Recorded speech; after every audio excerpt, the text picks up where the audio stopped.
I'll be off now. Waving at the photo in the living room, I stepped out under the blue summer sky, which was still hot and humid. I work at a small factory, mainly doing part repairs. My only solace in my tight financial situation is the picture of my wife in the living room and the one in my wallet of the two of us. No matter how depressed I got, looking at those photos always lifted my spirits. It's been 17 years since my wife went missing. No, not just my wife. A landslide hit the small town in Nebraska where we used to live, affecting many. She was one of them. The town was destroyed, and the survivors, with the help of the government, moved to a nearby city. The abandoned town is still covered in debris. Whenever I got a day off, I went back there, digging with a shovel, searching for any trace of my wife. Every time I met with fellow townsfolk, our shared pain was palpable. Why did she have to get caught up in that disaster? Why? Every time I turned the soil, regret consumed me. An out-of-office repair job. My boss, Mr. Davis, called me early upon arrival, hinting at a transfer due to a new department. You're good with people and knowledgeable. I believe you can handle anything on the field. That's a bit of an overstatement. Unable to refuse, I begrudgingly accepted, feeling it had overwhelmed. The scope of the repair trips isn't clear yet. I've only been repairing what's sent in, which meant coming to office every day was all I've had to do. If this means driving to places, even thinking about it tires me. Please, you are the only one I can rely on, he added with some cliched words before I left his office. All I want is a peaceful life until retirement. But that's life, isn't it? I checked each tool, preparing for out-of-office requests. For the most part, I visited elderly people's homes. Fans at the beginning of summer, heaters in winter, and radios or TVs on some occasions. It felt like I was becoming a jack of all trades, but unlike my time confined to the factory, I now enjoyed hearing memories tied to the items I was fixing. By the way, the neighbors were saying, "Oh yes, their oven's been acting up. Could you take a look while you're here?" Mrs. Johnson mentioned this while treating me to some cookies. With 2 hours until my next appointment, I was contemplating going back to the factory, so the timing was perfect. But I'm not sure about the neighbors' availability.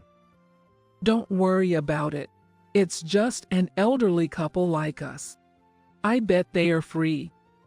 As she said this, Mrs. Johnson grabbed a few oranges from the table and we headed to their neighbors. Contrary to expectation, it wasn't a neighboring house, but a massive mansion behind them. The side door faces us, which is why we call them a neighbor, she said, ringing the doorbell. It's Rebecca. It's Johnson from next door, she announced.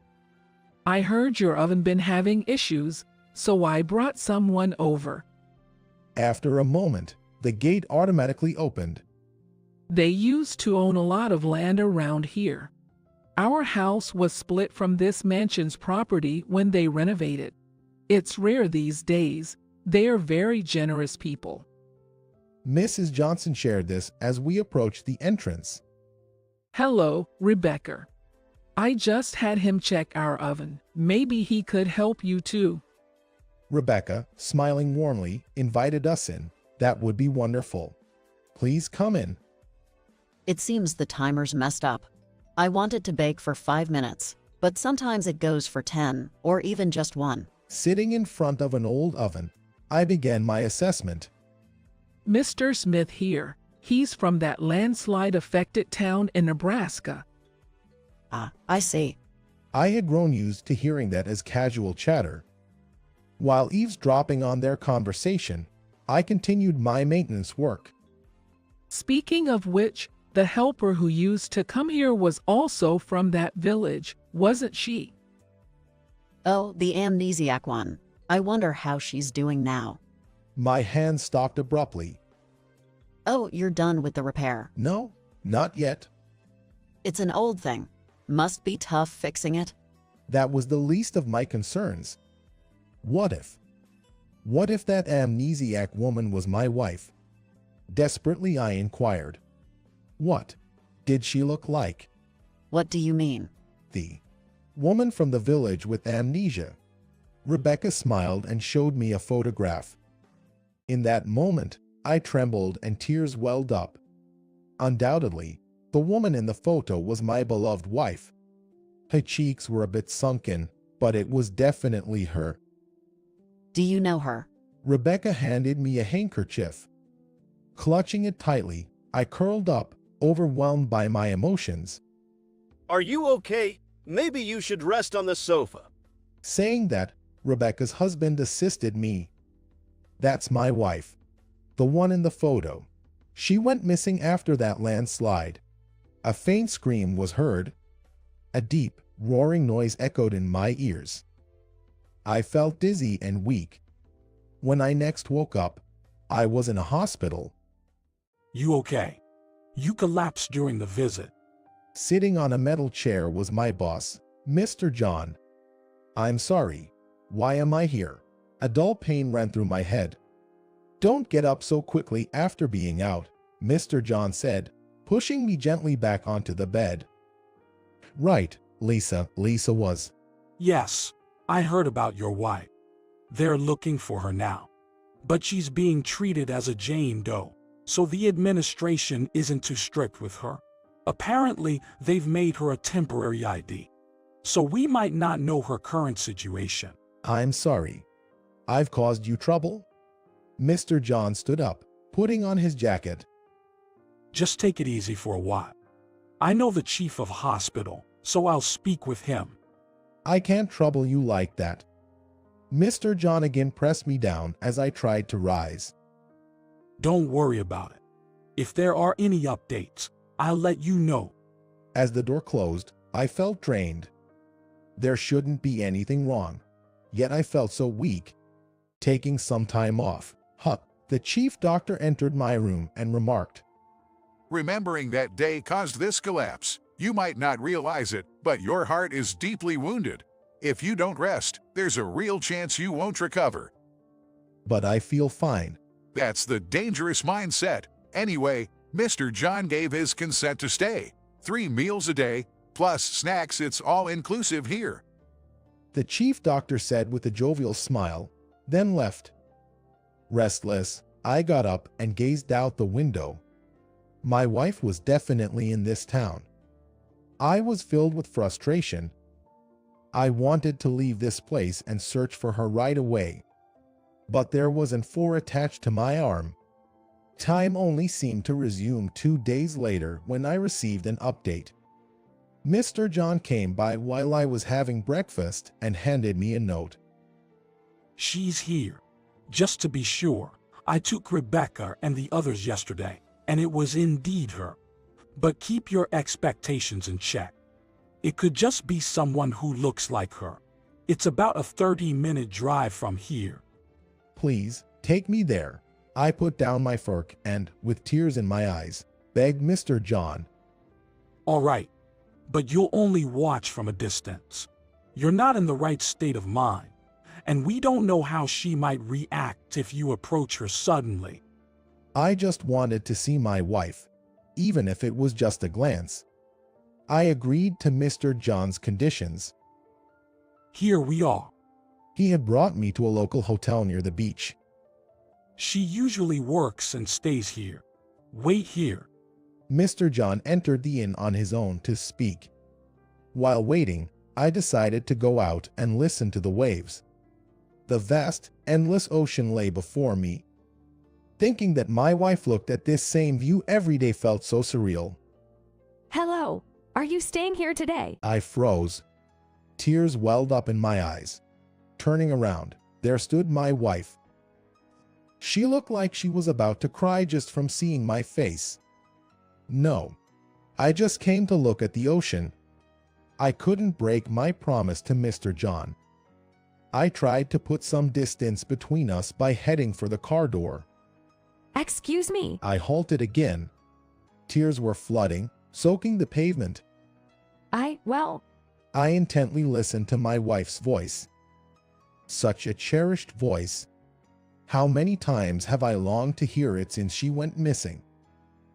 do we know each other from somewhere? I shook my head. People often tell me I remind them of someone they know.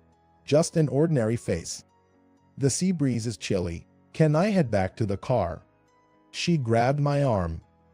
Tears were spilling from her eyes. But somehow, seeing you makes me feel nostalgic. My heart feels stirred. Unable to restrain myself, I hugged her tightly. Even with her memory loss, did a part of her still remember me? I'm sorry, but we've never met, have we? As I wiped away my wife's tears with a handkerchief, Mr. John approached. He looked upon us with a hint of sadness. It's chilly out here. Let's go inside. Once we were led to the room, I couldn't stop my tears. I was lost, not knowing what to do. The love I felt for my wife was overwhelming, but the thought of her memory loss also brought sadness. My emotions became too much to handle. The director told me your wife seems as distraught as you. Fate really has its ways, doesn't it? Mr. John poured hot water into the teapot and served me some tea. You should rest for a bit. And then you discuss the next steps with the director and I. Let's not involve your wife in this discussion. It might only cause more confusion. If I had the chance to meet my wife again, I would have hugged her right away. And we would have shared the peaceful moments and talked about the days we were apart. The deep scars of our past weighed on us like a cross. Reality was far from the ideal, and it pained my heart. Looks like we'll be staying here tonight. Let's take it easy. The tea Mr. John had served was lukewarm now. I took a deep gulp, took a deep breath, and recalled the image of my wife who was just in front of me moments ago. The night deepened, and after hearing Mr. John's snoring, I stepped into the lobby. Outside the window, there was a full moon. It was just as beautiful as the night. The full moon. It's beautiful, isn't it? My wife was standing right beside me. Her eyes were red, probably from crying. Yes, it really is beautiful. We can see it so clearly from here. She slowly walked closer to me and stood side by side. How many years has it been?